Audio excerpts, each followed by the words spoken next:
Halo teman-teman, kembali lagi bersama dengan saya Mega Monika Mnir. Nah teman-teman, dalam video kali ini saya akan membawakan materi tentang administrasi gereja baru dalam 6 dimensi. Nah, dalam video-video sebelumnya kita hanya berbicara tentang tiap-tiap dimensi yang di dalamnya ada 6 dimensi itu. Tetapi dalam video kali ini, video yang terakhir ini, saya akan membuat 6 dimensi sekaligus dan saya akan menjelaskannya. Nah, kita tahu bersama bahwa dalam administrasi gereja baru ada 6 dimensi. Yang pertama itu adalah dimensi Alkitab, teologi dan doktrin. Yang kedua itu adalah kebijakan gereja, dan yang ketiga itu adalah dimensi manajemen kepemimpinan, dan yang keempat itu adalah dimensi organisasi gereja, dan yang kelima itu adalah dimensi ekologi, dan yang terakhir adalah dimensi evaluasi kinerja. Nah teman-teman, sebelum kita lanjut ke materi selanjutnya, jangan lupa like, komen, dan subscribe. Nah teman-teman, kita akan membahas satu persatu. Di sini kita akan bahas satu persatu. Yang pertama adalah administrasi gereja baru dalam dimensi Alkitab, teologi, dan doktrin. Nah teman-teman, secara umum kita tahu bersama bahwa administrasi itu merupakan suatu aktivitas atau suatu bentuk yang memiliki kaitan erat dengan pengaturan kebijakan dengan tujuan untuk mencapai target organisasi tersebut. Nah, dikatakan bahwa administrasi karena di dalamnya mengatur serta mengusahakan segala sesuatu dengan tujuan untuk mencapai hasil yang baik. Jadi administrasi itu adalah sederhananya itu adalah tata usaha, persuratan atau hal teknis, dan juga merupakan suatu bagian penting dalam gereja yang mengurus semua yang bersifat teknis di dalam kehidupan bergereja. Nah, gereja itu sendiri merupakan tubuh Kristus atau rumah Allah. Nah, dengan demikian administrasi itu harus didasarkan pada pemikiran secara teologis. Nah, yang kita akan bahas di sini adalah bagaimana administrasi gereja itu dapat dijalankan berdasarkan 3 prinsip, yaitu Alkitab, berpatokan pada Alkitab, teologi, dan juga doktrin. Nah, teman-teman, Alkitab itu adalah, kita tahu bersama bahwa Alkitab itu adalah firman Tuhan. Ketika kita membaca dan memahami akan isi dari Alkitab itu, dengan sendirinya bahwa kita mengetahui apa yang Tuhan kehendaki di dalam kehidupan kita. Sedangkan teologi itu ada 2 kata penting, yaitu theos dan logos. Theos itu sendiri berarti Tuhan, dan logos itu berarti pengetahuan atau ilmu. Jadi kalau kita berbicara tentang teologi, itu berarti ilmu yang belajar tentang Tuhan. Nah, yang ketiga itu doktrin. Doktrin itu adalah suatu ajaran keagamaan di mana ajaran itu harus secara terus-menerus diperiksa. Supaya apa? Supaya selalu diperbaharui akan ajaran-ajaran yang disampaikan. Nah, dalam ayat Alkitab juga ada mengatakan bahwa berilah orang bijak nasihat, maka ia akan menjadi lebih bijak, dan ajarilah orang benar, maka pengetahuannya akan bertambah. Nah, teman-teman, kalau kita berbicara tentang administrasi gereja baru, itu dikatakan bahwa teologi ditambah dengan administrasi itu akan menghasilkan administrasi gereja baru. Sedangkan kalau teologi tanpa administrasi itu ibaratnya seperti bintang yang berkelap-kelip di langit, hilang muncul, hilang muncul. Nah, teman-teman, selanjutnya administrasi gereja baru di sini kita akan berbicara tentang dasar administrasi gereja baru. Dasar yang pertama itu adalah Allah.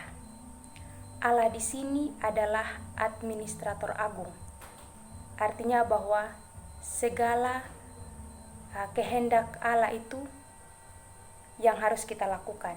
Seperti bunyi firman-Nya dalam Yeremia pasal 29 ayat yang ke-11 yang mengatakan bahwa sebab aku ini mengetahui rancangan-rancangan apa yang ada padamu mengenai kamu, demikianlah firman Tuhan, yaitu rancangan damai sejahtera dan bukan rancangan kecelakaan. Nah, itu yang pertama. Dan yang kedua adalah Yesus Kristus. Dasar yang kedua adalah Yesus Kristus. Nah, Yesus Kristus di sini dia sebagai gereja, artinya bahwa Yesus Kristus sebagai peletak batu, fondasi atau dasar gereja. Jadi, artinya bahwa segala sesuatu yang ingin kita lakukan harus didasarkan di dalam Yesus. Dan yang ketiga adalah Roh Kudus. Roh Kudus di sini adalah roh pembaru. Artinya bahwa kita percaya bahwa semua yang terjadi dalam kehidupan bergereja itu adalah pekerjaan Roh Kudus. Karena itu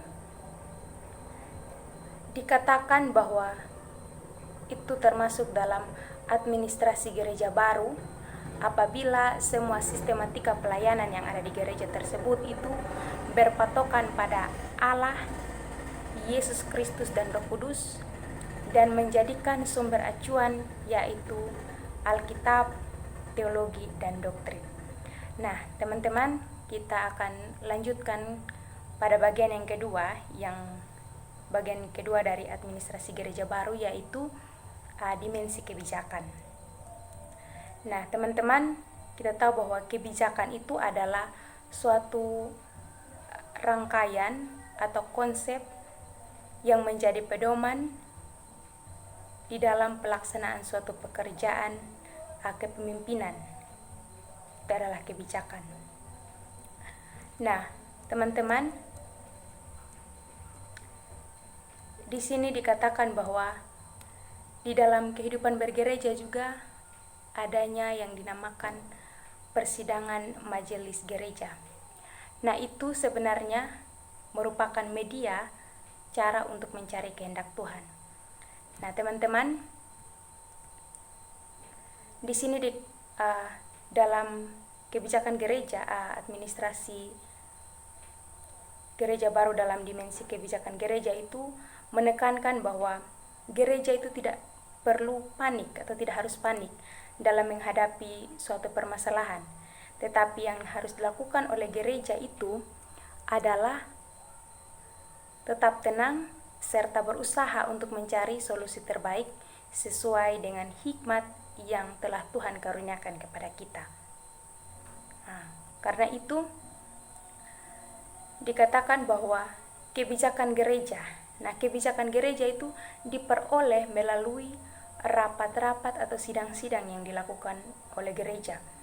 Nah, di dalam rapat dan sidang tersebut, di situ adanya penyampaian-penyampaian aspirasi, kemudian adanya keputusan bersama.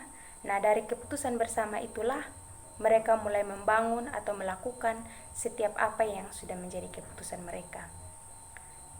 Nah, di sini ada tiga porsi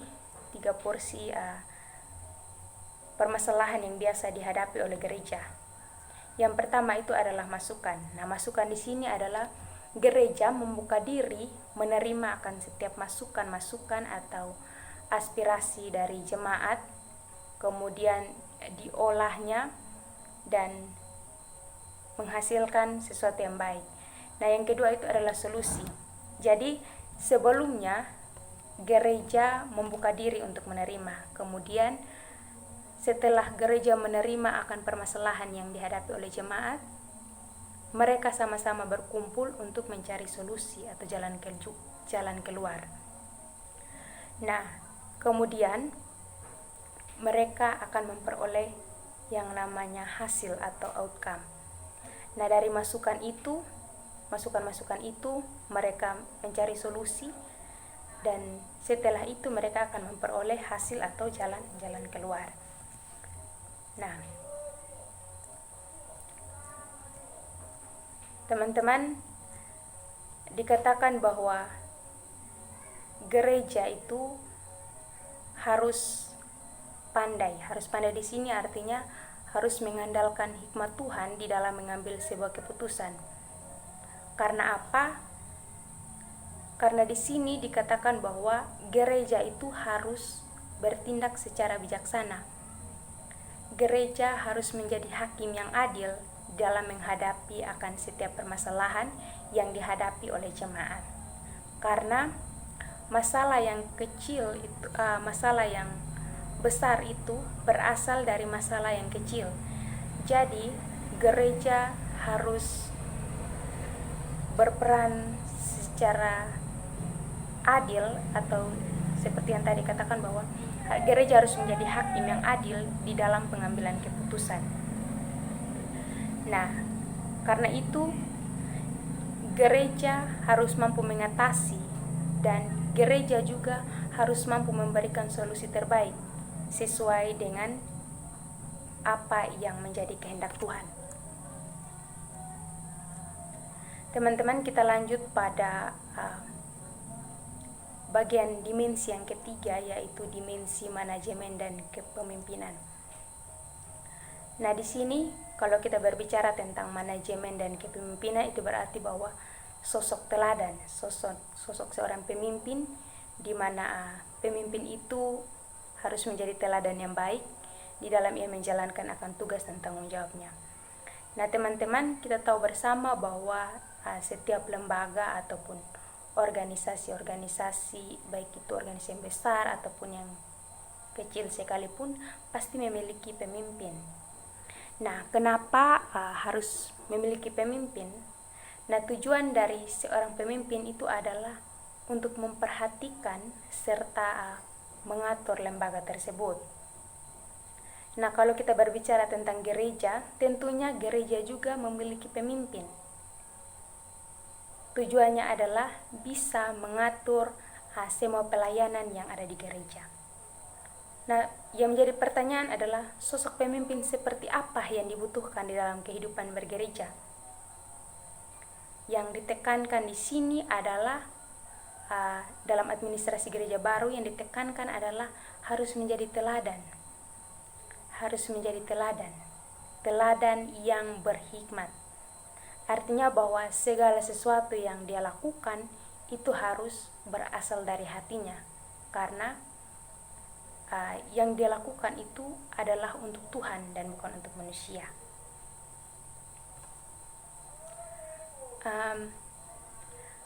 Kepemimpinan pelayanan adalah cara atau gaya hidup pemimpin yang menyikapi dan memperlakukan,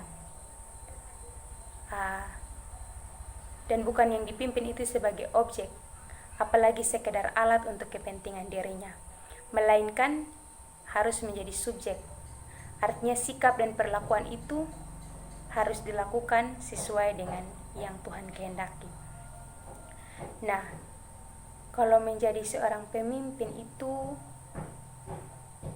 minimal memiliki rasa bertanggung jawab, dan juga harus menjadi pemimpin yang penuh kasih seperti sosok Tuhan Yesus. Nah, seorang pemimpin yang berhikmat itu adalah seorang pemimpin yang takut akan Tuhan, dan sudah pasti ia akan menjadi teladan yang baik di dalam berpikir, berkata, dan juga bertindak. Nah, seorang pemimpin itu juga sudah pasti dia memiliki pengikut atau anggota-anggotanya. Artinya bahwa menjadi pemimpin bukan saja dia hanya mengatur saja, tetapi paling tidak menjadi pemimpin itu dia harus merendah, bahkan dia harus memiliki pemahaman secara khusus dalam hal ini, memahami akan setiap kebutuhan-kebutuhan dari setiap anggotanya. Nah, kalau kita berbicara dalam ayat Alkitab yang mengisahkan kisah Daniel, di mana dikatakan bahwa kepada keempat orang muda itu Allah memberikan pengetahuan dan kepandaian tentang berbagai-bagai tulisan, hikmat, sedang Daniel juga mempunyai pengertian tentang berbagai penglihatan dan mimpi. Nah, dalam ayat itu ada 4 hal penting. Yang pertama itu adalah pengetahuan. Yang kedua adalah kepandaian. Dan yang ketiga itu penglihatan. Dan yang ketiga itu adalah mimpi. Nah, pemimpin yang tidak bisa menerapkan strategi atau membangun kompetensi berdasarkan pengetahuan dan hikmat dari Tuhan, itu adalah pemimpin yang sama sekali tidak memiliki energi atau kekuatan dan juga kekuasaan untuk bisa membawa gereja dan memperoleh pertumbuhan. Nah, teman-teman,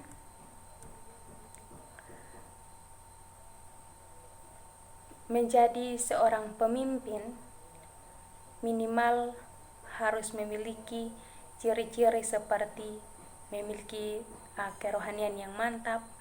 Artinya bahwa bukan dia mengandalkan kemampuannya sebagai seorang pemimpin bahwa dia hebat dan lain sebagainya, tetapi dia percaya bahwa segala sesuatu atau kepercayaan yang dia miliki saat ini itu juga karena kehendak Tuhan. Artinya bahwa segala sesuatu yang akan ia lakukan ataupun yang ia lakukan selalu dia mengandalkan Tuhan. Dan yang kedua itu adalah kesanggupan dalam menjalankan tugas. Kesanggupan dalam menjalankan tugas ini artinya tanggung jawab. Sejauh mana dan apa saja yang bisa ia lakukan ketika ia sudah dipilih atau ditetapkan menjadi seorang pemimpin, apa yang harus ia lakukan sebagai seorang pemimpin itu. Apakah dia mampu untuk menjalaninya atau tidak. Jadi menjadi seorang pemimpin itu harus bertanggung jawab, artinya harus memiliki suatu kesanggupan di dalam menjalankan akan tugas itu. Motivasi, yang ketiga itu adalah motivasi. Motivasi di sini adalah mendorong bukan saja mendorong dirinya sendiri untuk bertanggung jawab dalam melakukan sesuatu, tetapi juga sebagai motivasi untuk orang lain. Selain memotivasi akan dirinya sendiri, dia juga bisa memotivasi akan kehidupan orang lain.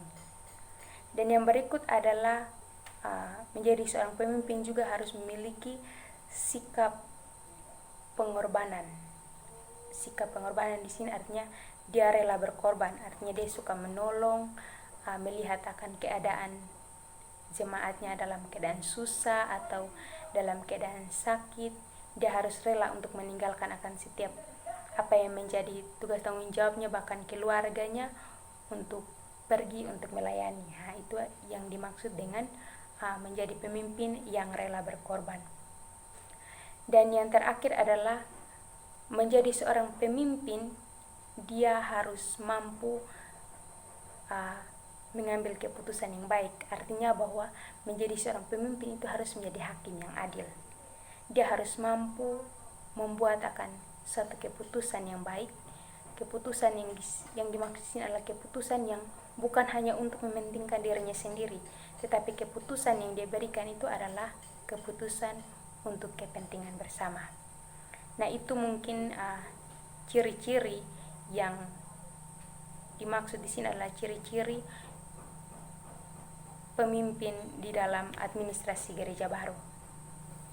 Nah, karena itu untuk menjadi seorang pemimpin atau leader harus meneladani sosok Tuhan Yesus. Kenapa? Karena belajar dari sosok Tuhan Yesus adalah pemimpin yang rendah hati dan pemimpin yang penuh dengan belas kasihan. Yang keempat adalah administrasi Gereja Baru dalam dimensi organisasi gereja. Kalau kita berbicara tentang organisasi, itu berarti bahwa suatu struktur yang terbentuk dari atas sampai ke bawah, dari pemimpin, pengurus-pengurus, bahkan sampai kepada anggota. Nah, organisasi itu adalah suatu perkumpulan orang-orang di mana mereka terpanggil, khususnya dalam gereja, untuk menjalankan tugas panggilan gereja, yaitu bersaksi, bersekutu, bersaksi, dan melayani. Itu yang dimaksud dengan organisasi dalam gereja. Nah, aspek dimensi organisasi gereja artinya bahwa seluruh kegiatan yang dilakukan itu didasarkan pada Roh Kudus, meminta penyertaan dari Roh Kudus yang berperan sebagai yang utama di dalam melakukan setiap program kerja dan juga pelayanan dari gereja, dan juga memberikan kepercayaan kepada orang-orang sesuai dengan kemampuan yang dimiliki. Nah, di dalam organisasi itu tentunya memiliki banyak sekali anggota. Nah, sebagai bagian yang memiliki kepercayaan secara khusus di sini pemimpin, dia harus mampu memiliki suatu kelebihan untuk mengetahui kelebihan-kelebihan yang dimiliki oleh para anggotanya. Nah, dari kelebihan atau kemampuan yang dimiliki oleh para anggotanya bisa dipercayakan untuk memimpin suatu bidang tertentu. Yang berikut adalah berbicara tentang dimensi organisasi gereja itu. Kita berbicara juga mengenai melayani. Melayani di sini artinya bahwa kita saling menopang satu sama yang lain. Ada yang memiliki keahlian di bidang misalnya menyanyi, ada yang bisa menari.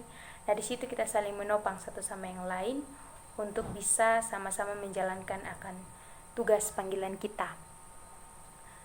Nah, biasanya yang terlihat di dalam kehidupan bergereja atau organisasi gereja itu, organisasi-organisasi yang biasa terbentuk itu seperti organisasi kaum bapa,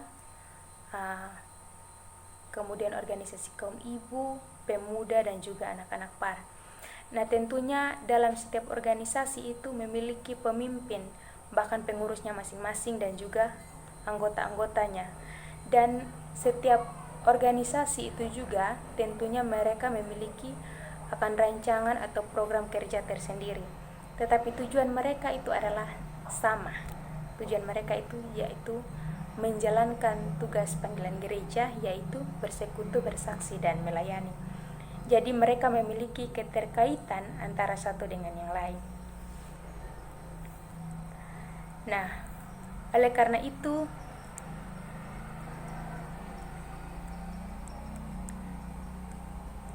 kalau kita berbicara tentang organisasi gereja, kita sebagai umat Allah atau kita sebagai gereja, kita harus melibatkan Tuhan di dalam perencanaan program-program kerja itu. Nah, dengan demikian, ketika kita sudah bersama-sama merangkaikan akan setiap program, kemudian kita menjalankannya secara bersama-sama, sudah pastinya kita akan mencapai tujuan yang baik, tujuan yang sesuai dengan kehendak Tuhan. Nah, oleh karena itu yang ditekankan di sini adalah bagaimana organisasi itu bisa berjalan sesuai dengan kehendak Tuhan. Berarti bahwa semua organisasi yang sudah terbentuk, bahkan pemimpin-pemimpin yang ada di dalamnya, bahkan anggota-anggotanya, bahkan setiap rancangan program yang sudah direncanakan untuk dikerjakan, itu harus dipraktikkan dengan baik. Yaitu memakai budaya organisasi gereja. Budaya organisasi gereja yang dimaksud di sini adalah mempraktikannya atau melakukannya sesuai dengan firman Tuhan. Nah, kita sudah sampai pada administrasi gereja baru dalam dimensi ekologi. Ekologi itu adalah interaksi atau hubungan timbal balik antara organisme dengan lingkungan sekitarnya. Nah, kalau kita berbicara tentang gereja, sudah pasti kehidupan bergereja itu bersama dengan hubungannya bersama dengan lingkungan sekitar atau masyarakat yang ada di dalam kehidupan bergereja. Dimensi ekologi administrasi gereja baru artinya bahwa gereja mampu beradaptasi dengan bidang-bidang yang lain yang ada dalam masyarakat seperti bidang politik, bidang hukum, bidang sosial, budaya, ekonomi, dan lain sebagainya. Dan gereja juga harus mengikuti perkembangan zaman yang ada seperti sekarang ini yang dikatakan digital church atau gereja digital. Gereja juga harus mampu beradaptasi untuk menyesuaikan diri dengan perkembangan-perkembangan yang ada. Nah, di sini kita akan berbicara tentang peran gereja di dalam politik. Peran gereja di dalam politik, di sini gereja harus memiliki atau mempercayakan kepada seseorang. Dalam hal ini ketika sudah melihat akan kemampuan yang dimiliki, gereja memberikan sumbangsi baik itu nasihat ataupun motivasi lainnya sehingga dapat mendukung sosok yang bisa menjalankan tugasnya dalam bidang politik. Artinya bahwa dalam bidang politik itu gereja perlu aktif memberikan sumbangan. Nah, firman Tuhan mengatakan bahwa jika orang benar memerintah, rakyat bersukacita. Jadi, gereja perlu untuk mempercayakan orang-orang yang bisa bekerja di dalam bidang tersebut.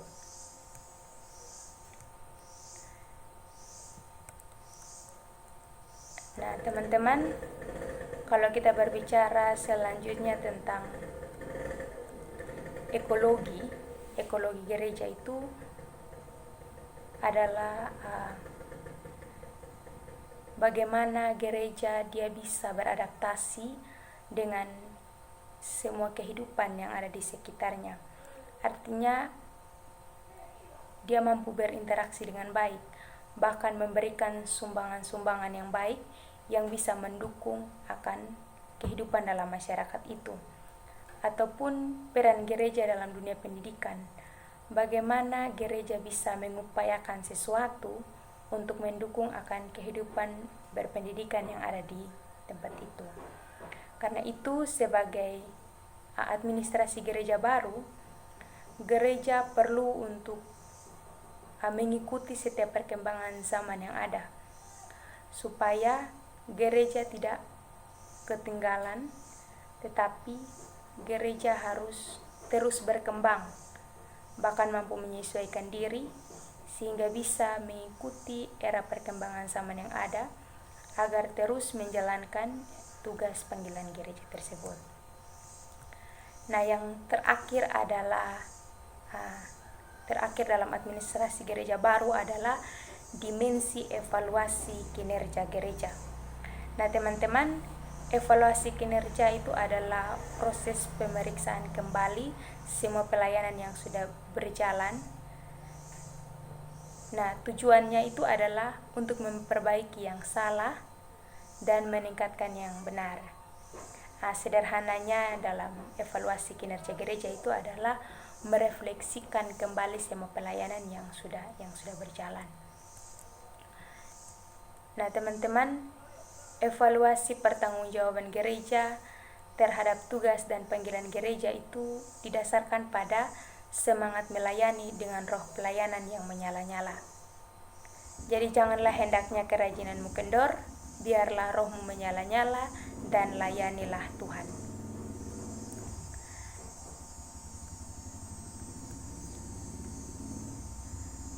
Nah, perlu adanya evaluasi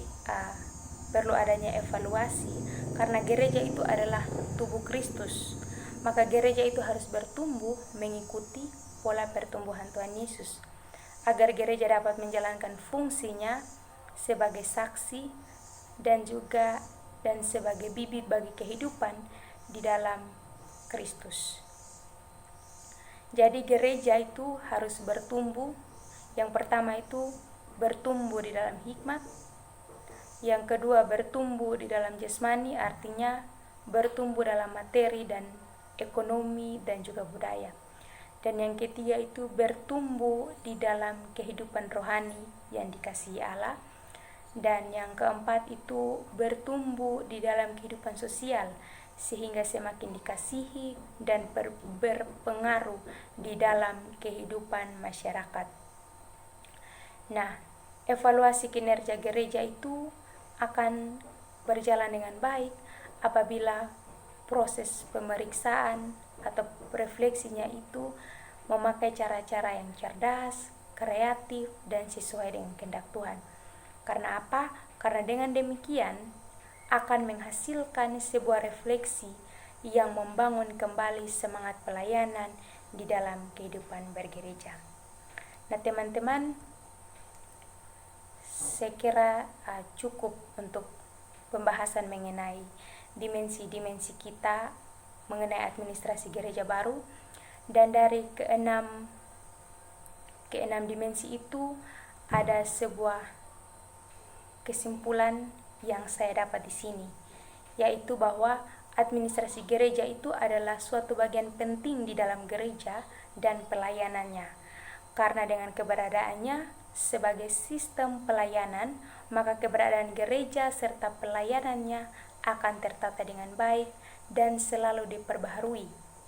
Penataan pelayanan gereja harus didasarkan pada Alkitab, teologi, dan doktrin.